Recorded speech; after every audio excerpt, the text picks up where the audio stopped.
자, 이렇게 항상 잘 듣고 있습니다. 저는 한반도 전쟁 가능성이 낮아진 것만도 크게 감사합니다. 그러니까 저는 정말로 재미가 되지도 않겠지만, 재미가 되면 전쟁 난다고 저는 믿고 있었어요. 예. 근데 6.25 법칙을 인들하고 확신하고 있었기 때문에, 제명인 절대로 대통령 못 된다고, 성렬형이 대통령 된다고. 6.25 법칙은 아니지만 경기도지사는 대통령 못 된다고 생각하고 있습니다. 그러나 경기도지사가 대통령 못 되란 법이 또 없잖아요. 여태까지 대통령이 안 됐으니까 경기도지사 출신이 앞으로는 될 확률이 있을 수 있는 거죠. 단 이씨면 안 되는 거죠. 그래서 다음 차기 대통령 후보로 이재명이 나와도 좋죠. 이씨니까, 경기도 출신이니까. 경기도 출신이 대통령 될 수도 있겠죠. 그러나 이씨는 어렵겠죠. 6.25 법칙에 따르면. 이렇게 말씀드릴 수 있겠고요.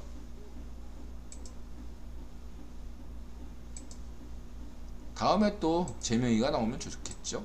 인드라식 해체 번역이 본문 치하단에 있음. 한국의 새 대통령 평양의 위협을 이해한다. 성렬형의 승리는 미국과의 동맹을 돈독히 한다. 이게 핵심이에요. 한미동맹 강화. 이게 foreign policy입니다. 그랜드 슬램,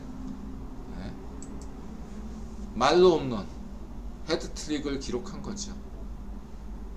성렬형이 foreign affairs에 기고했고, foreign affairs, 그 다음에 foreign policy는 foreign affairs가 뭐 굳이 표현한다면 미국 공화당 계열이라면 foreign affairs는 미국 민주당 계열이거든요. CFR이 중심에 있고, CFR을 중심으로 해서 오른쪽으로는 foreign affairs, 왼쪽으로는 foreign policy거든요. 근데 foreign policy조차도 성렬형에 대해서 이렇게 평가를 하는군요. 그리고 foreign affairs는 어땠습니까? 성렬형이 기고를 했어요. 김대중과 박근혜 대통령이 기고한 것처럼. 자, CFR에서 인들어가 지난 방송에서 CFR에서 성렬형 상처를 했죠. 스콧 스나이더. 세계 최고의 정보기구, 국유원 정보기구가 누굽니까? CFR이죠. CFR에서 성렬형 얘기하고, 미국의 소리방송, 미국 행정부죠. 자유아시아 방송 RFA, 미국의 타 얘기한 거네요. 뭐 타임이나 뭐 이따위에서 얘기하는 건 민간이에요. 민간. 뭐 로비에서 문전비 파셔 정권이, 좌익 파셔 정권이 돈 로비하면 월스트리트 저널이든 뭐 어디든, 블룸버그든, 돈 들이면 좋은 기사 써주잖아. 그건 민간이에요. 블룸버그나 월스트리트 저널.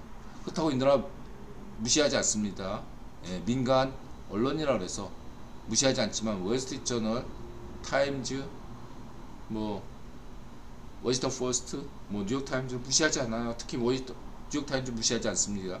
세계 최고의 언론을 뉴욕 타임즈로 두고 있죠.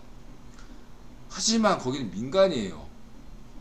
로비드 해가지고 광고 좀 대주면 헛소리 좀 해줄 수 있는 데가 있다 이거죠. 자기들 편집 논조를 어느 정도 유지하면서. 이코노미스트도 마찬가지고.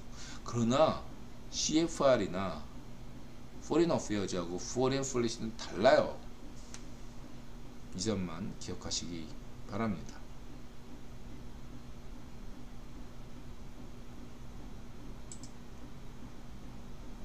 그리고 12시내 30분 내에 끝내겠습니다.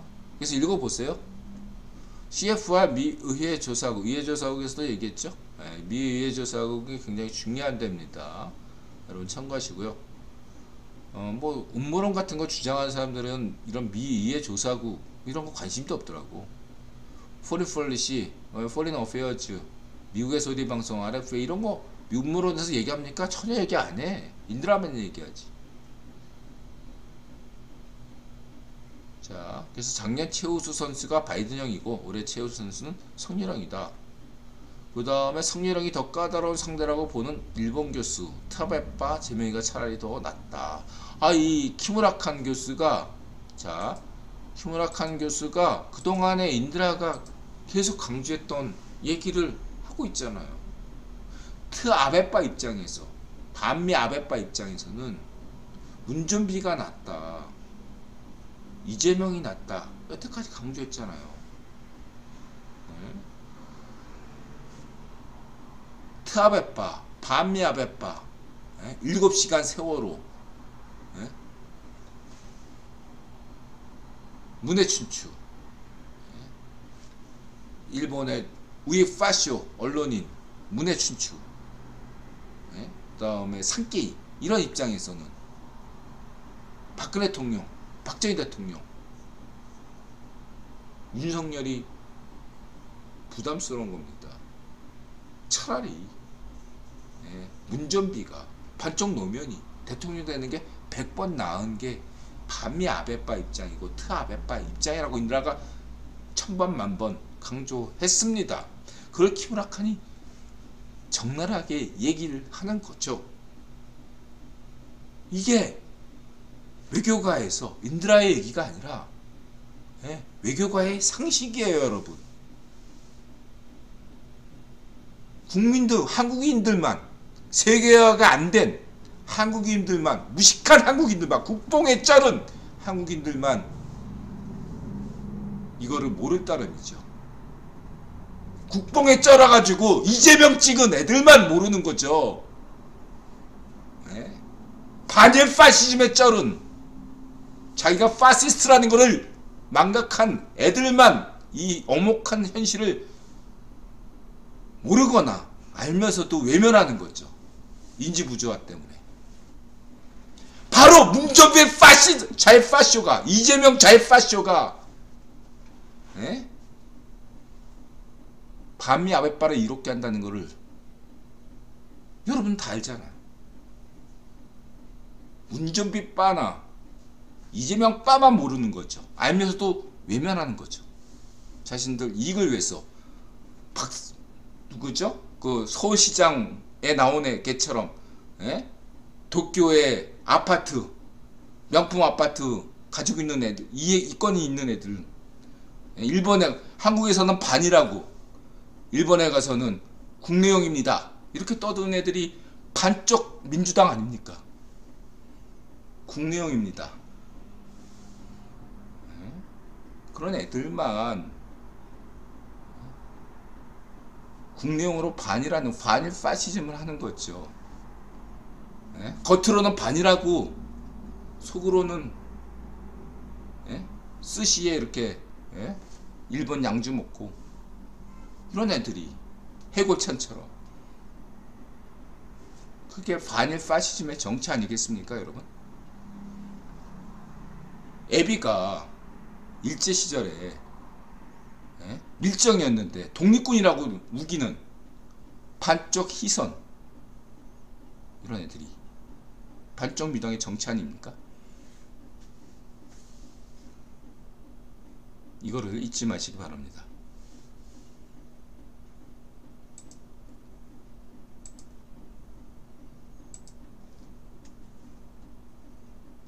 그래서 이게 키무라칸 아주 잘 얘기했고, 이거 봐요. 일본 여론이나 일본 정부도 한국의 쿼드 플러스 가입에 기본적으로 부정적이다.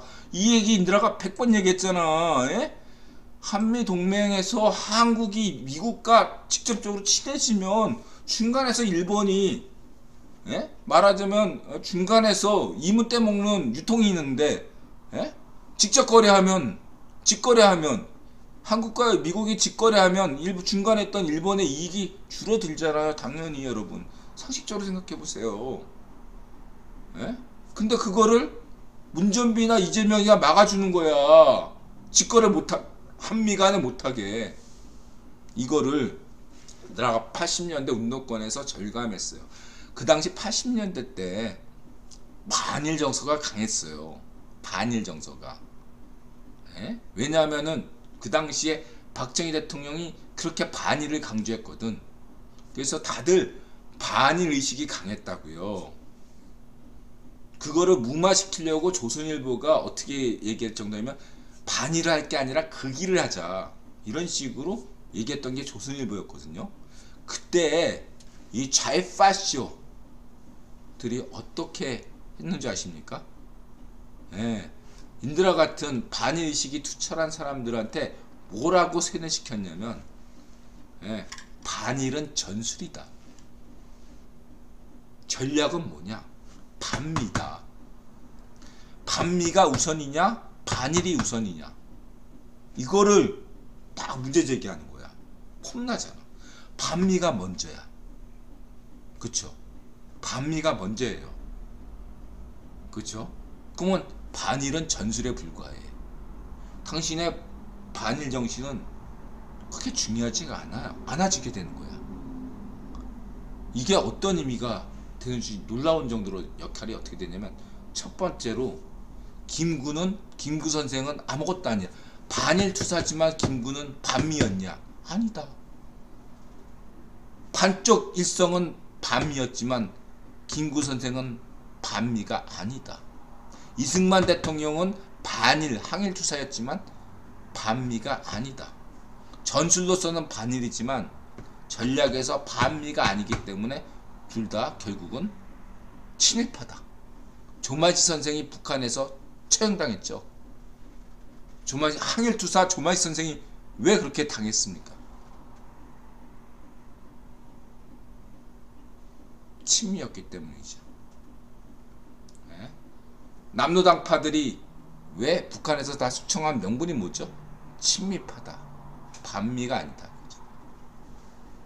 한국에서도 여러분 겉으로는 이 반쪽 주사파 애들이 겉으로는 수십 년 동안 김구 선생을 높이 평가하는 것처럼 하죠. 좌의 파쇼들이 속으로는 김구 선생을 굉장히 깝니다. 김구 선생을 높이 평가하는 건 실제로 박정희 대통령 세력이에요. 인드라 강조하는 게 5령명은 박정희 대통령과 김구 선생 아드님이신 김신 장군이 함께한 5월 동맹 혁명이라고 강조했잖아요. 그래서 더더욱더 김구 선생을 까내리는 게 바로 반쪽 좌파쇼 세력이에요. 반미가 아닌 친미이기 때문이죠. 자, 여기서 인드라는 놀라운 전략을 여러분들에게 제시합니다. 역으로 여러분들에게 걔네들은 어떤 식으로, 두 번째는 뭐냐면 그 민족 그 애들 있잖아. 그 맨날 무슨 민족문제협의회, 민족문제연구소, 걔 아비가 다 친일파 아니에요. 걔네들의 전술은 뭐냐면 왜 김희선이나 이런 애들의 반미 친일파들은 공표하지 않고 오직 친미 친일파만 얘기하나? 민족문제연구소 애들이. 이게 전략은 반미고 전술이 반일이기 때문에 그래요. 다시 말하자면 걔들은 친일이라도 반미면 자기 편이라는 기본 관점이 있는 거예요. 민족문제연구소라는 게 인드라가 그래서 이게 친일문제연구소고 파쇼연구소고 반쪽문제연구소다 강조하는 겁니다. 민족문제연구소가 아니에요. 반쪽문제연구소예요. 반쪽문제연구소. 전략이 반미, 전술이 반일이기 때문에 친미여도, 전술은 얘가 친일파여도 전략적으로 반미면 내 편인 거야. 얘는 까면 안 돼. 백낙청 애비가, 반쪽 낙청 애비가 악집 반쪽이었잖아. 근데 왜 그동안 반쪽 낙청에 대한 비판이 전혀 없을까? 애비가 악질 친일파였어도 백낙청, 반쪽 낙청, 반쪽 낙청이 왜 이렇게 박정희를 대통령을 깔 수밖에 없는 운명이었는가? 여러분 그걸 아셔야 돼. 반쪽 낙청이 어떤 후레자식인가? 인드라가 강조했죠. 반쪽 낙청에 대해서. 이거에 대해서 강중만하고 인드라가 이해를 같이 가기 때문에 강중만을 인정하는 겁니다. 강중만이 반쪽 낙청을 후레자식이라고 까기 때문에 인드라가 강중만을 인정하는 거예요. 강중만이 김대중을 인정해서 내가 강준만을 인정하는 게 아니에요. 엄밀하게 얘기했어.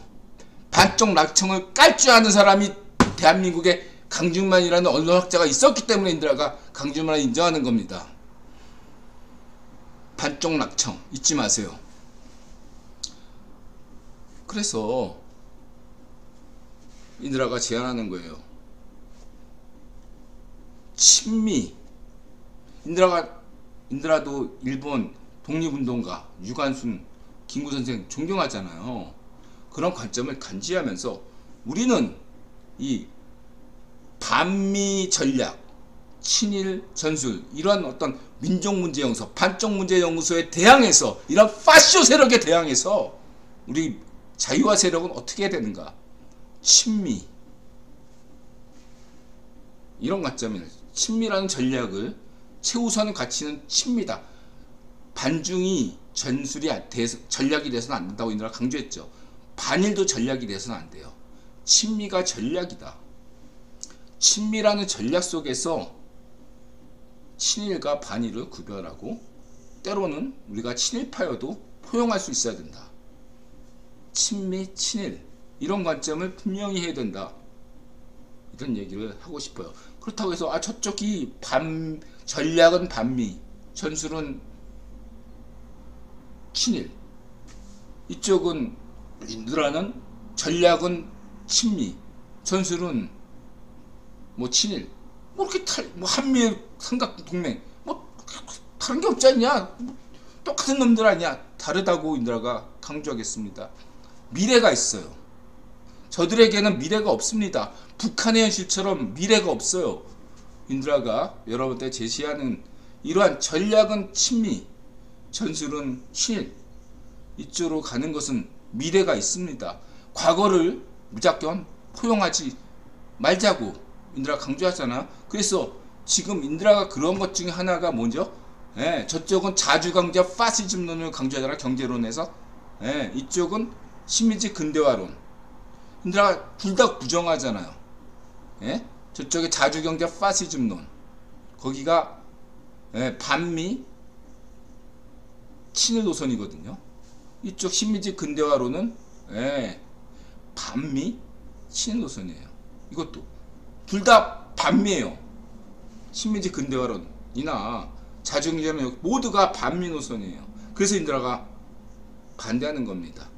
진정한 한국 경제사론은 친미 경제사론으로 가야 된다. 그것이 국제유태자본론이다. 이렇게 강조하는 겁니다.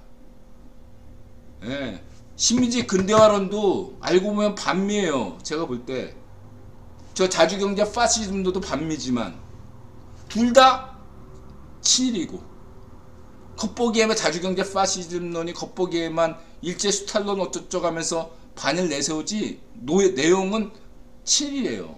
이쪽도 친일이고 식민지 근대화론도 둘 다 친일이고 반미다 이거야.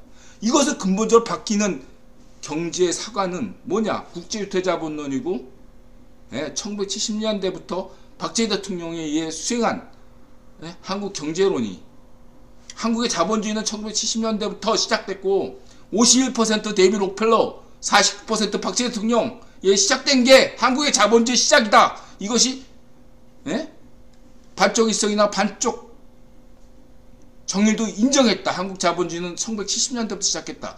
이렇게 인식하는 것이야말로 친미 그 길의 자세다. 반일도 아니고 친일도 아닌 그 길, 친미 그 길의 노선이다. 이것을 인드라가 강조드리겠습니다.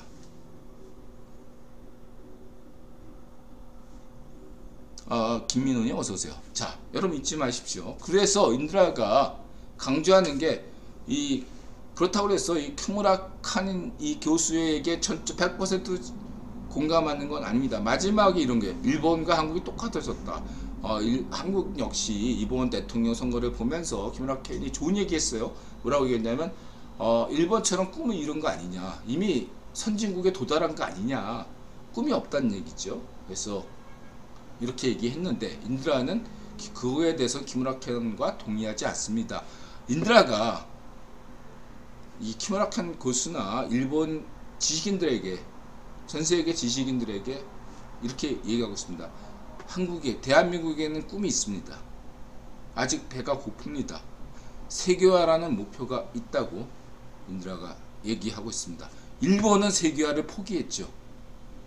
그래서 구기보는 일본이 세계화되기를 원하기 때문에 일본 옆에 있는 한국을 통해서 여태까지 자극시켰던 겁니다. 세계화라는 측면에서는 일본보다 한국이 앞서 있어요. 여러 가지 자료들이 다 있습니다. 그것이 2000년대 이후에 한국이 외환위기를 겪었던 것은 왜입니까? 한국만의 탓이 아니에요. 구기본의 세계 전략 속에서 일본이 세계화를 안 하니까 한국을, 옆에 있는 한국을 보고서 자극받으라고. 구기본이 한국을 외환위기를 일으켰고 김대중 정권을 들어서게 해서 일본보다 세계화를 시킨 거예요. 그 결과입니다. 일본이 세계화를 더 이상 안 한다면 구기본은 더더욱더 한국을, 대한민국을 소프트파워 강국으로 만들 것입니다. 일본에서 왜 BTS나 블랙핑크가 안 나옵니까? 가와이 배틀, 그건 높이 평가하지만 그런 점을 인드라가 강조하고 싶습니다. 이거는 뭐 소프트파워에 대해서 인드라가 많이 얘기했으니까 생략할게요. 자, 핵심은 이거는 뭐 1시간을 들여서 얘기를 해야 되는데 시간이 없으니까 여기서 생략하겠습니다. 핵심은 규무라켄 좋은 얘기 하셨고 대부분 공감하지만 마지막 일본과 한국의 목표는 똑같습니다. 세계화를 해야 됩니다. 글로벌화를 해야 돼요. 일본은 경제적으로 선진국이 됐고 여타 부분에서 세계 1위, 그 다음에 과학 노벨상을 여러 차례로 수상한 아주 훌륭한 국가이지만 여전히 전세계 시민들로부터 높이 평가받지 못한 이유가 무엇입니까? 일본만의 특징을 너무 강조하다 보니 세계화가 안 된 것이죠. 반대로 대한민국은 일본에 비해서 여러 가지로 영토나 인구나 모든 면에서 부족하지만 BTS나 블랙핑크 이런 것처럼 몇 가지 분야에서는 일본을 추월하고 있습니다. 그 이유는 뭘까요? 손흥민을 보세요. 일본 축구 선수들은 왜 그 능력에 비해서 소통이 부족합니까? 반면에 손흥민은 얼마나 다른 축구 선수들과 감독들과 소통을 잘하고 있나요? 이게 가장 중요하다고 생각합니다. 그것이 바로 세계화죠. 일본은 세계와 소통을 해야 됩니다. 지금 대한민국은 소통을 열심히 하려고 하고 있습니다. 그래서 우리는 윤석열 대통령을 뽑은 겁니다. 소통을 잘하기 때문이죠. 문전비는 소통을 더 이상 안 하고 있기 때문이죠. 스스로 입을 닥치고 있으니까. 답답한 구기본이 소통 잘하는 성렬형을 대통령으로 뽑은 것입니다.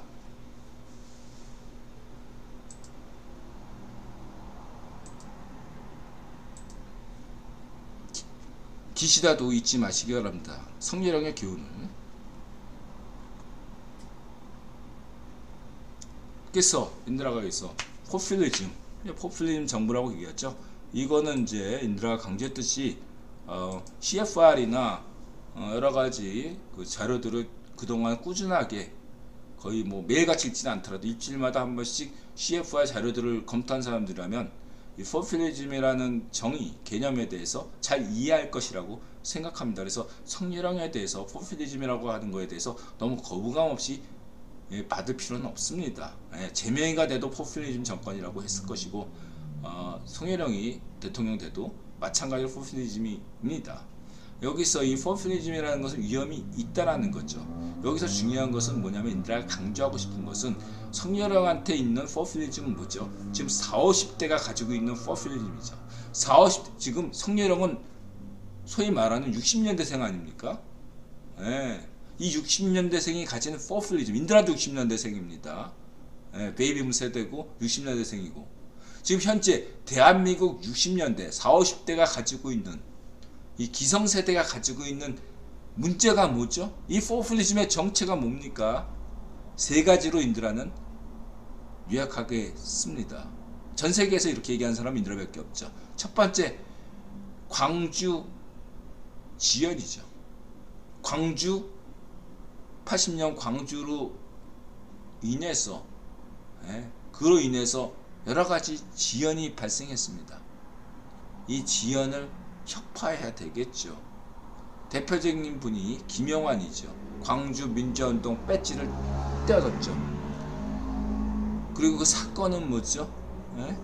광주에서 계속 지금 참사가 일어나고 있습니다. 아파트 붕괴 사고. 연이어서 또 광주의 그 부상자회 조폭이 개입돼 있고, 광주 5.18 부상자회 이런데 각종 이권이 개입돼 있고 부패가 만연하고 있습니다. 이것이 바로 광주 지연이죠. 이것을 혁파해야 될 것이죠. 두 번째가 학연이죠. 운동권 학연입니다. 82학번이네, 83학번이네, 85학번, 인드라 85학, 이런 85다 86. 그 당시에 대학생이 전국 청년의 20%, 아무리만 전국 전문대학까지 포함해서, 오늘날엔 90% 이상이 대학생이지만 당시에는 전문대 포함해서 20%밖에 안 된 것이 대학생인데, 그 중에 운동권은 1%도 안 돼요. 인드라가 운동권이었으니까 너무 잘 알죠.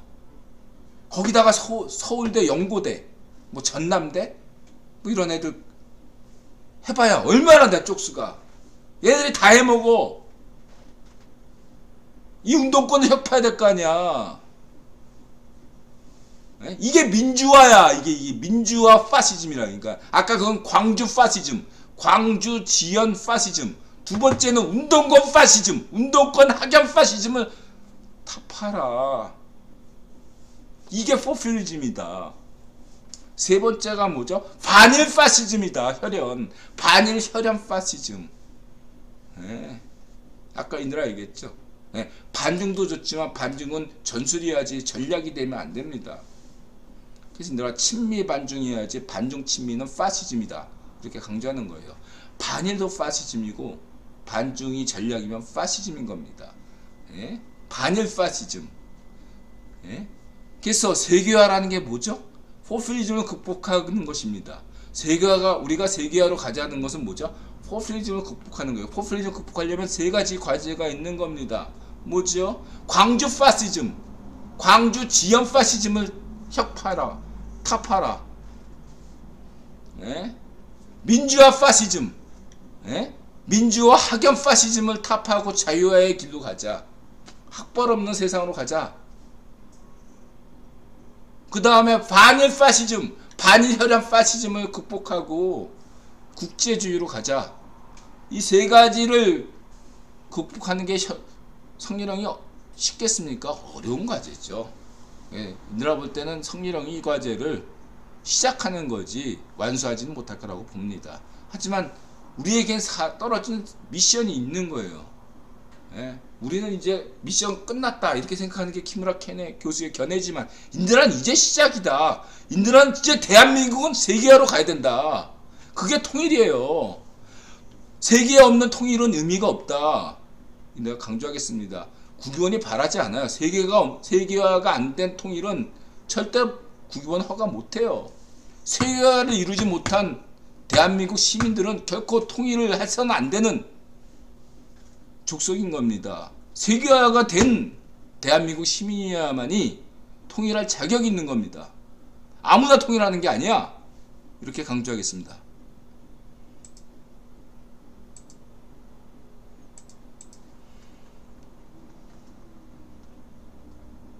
바이든 대통령, 인드라 강조했죠. 이거에 대해서는 인드라 뭐라고 얘기했습니까? 우리 바이든 형, 미국 민주당 12년 집권, 국힘당 15년 집권을 위해서는 바이든 대통령이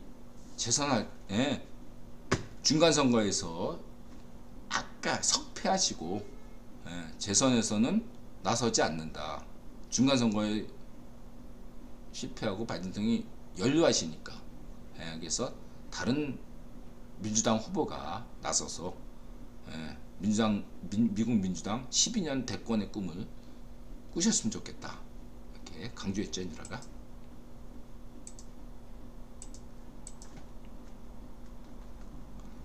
그 다음에 미국 대사관이요, 대통령실까지. 예. 여기 용산 이전에 대해서 내일 얘기해야 되겠네요. 12시 29분. 용산 이전에 대해서 내일 얘기하겠습니다. 중요한 얘기니까. 용산 이전에 대해서 이것도 얘기하면 1시간 얘기할 수 있어요. 세상에 없는 얘기, 용산 이전에 대해 관련된 이야기들 내일 하겠습니다. 오늘은 여기까지입니다, 여러분. 잊지 마시기 바랍니다. 오늘 인드라가 얘기했습니다. 몇 가지만, 다른 건 다 있더라도 요것만 기억하시기 바랍니다. 인드라가 성녀령을 대하는 진심 어린 3가지 관점. 사마이 같다. 기다릴 줄 아는 대통령이다. 두 번째, 소통하는 대통령이다. 격의가 없다. 만만하다. 처음에는 만만하지만 갈수록 만만치가 않다. 마지막으로 운빨이 있다. 인드라 이렇게 역대 대통령 중에 운빨 있는 대통령을 모지 못했다. 성녀령이 일낼 것 같다. 이렇게 3가지로 요약할 수 있고요.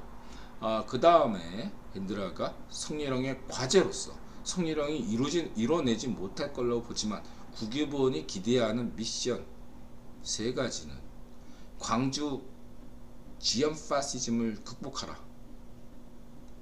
민주화 학연 파시즘을 극복하라. 반일 혈연 파시즘을 극복하라. 이것이 포퓰리즘을 극복하는 것이고 세계화에 가는 길이고 진정으로 그 길하는 길이다. 일본이 해내지 못한 길을 대한민국이 가야 된다. 이런 말씀을 드리고 싶습니다. 대한민국이 마지막으로 운빨 있는 나라가 되기를 원하십니까? 마침 운빨 있는 대통령을 뽑았습니다. 성녀령입니다. 여러분, 이번 달 3월달만이라도 푹 안심하시고 생업에 종사하시기 바랍니다. 정치 신경 쓰지 않으셔도 됩니다. 지방선거나 기타 부정선거, 부실선거, 용산 이전에 대해서는 내일 얘기하도록 하겠습니다. 고맙습니다, 여러분. 마음 열고 자세를 낮추고 세상에 감사한다. 맞아세.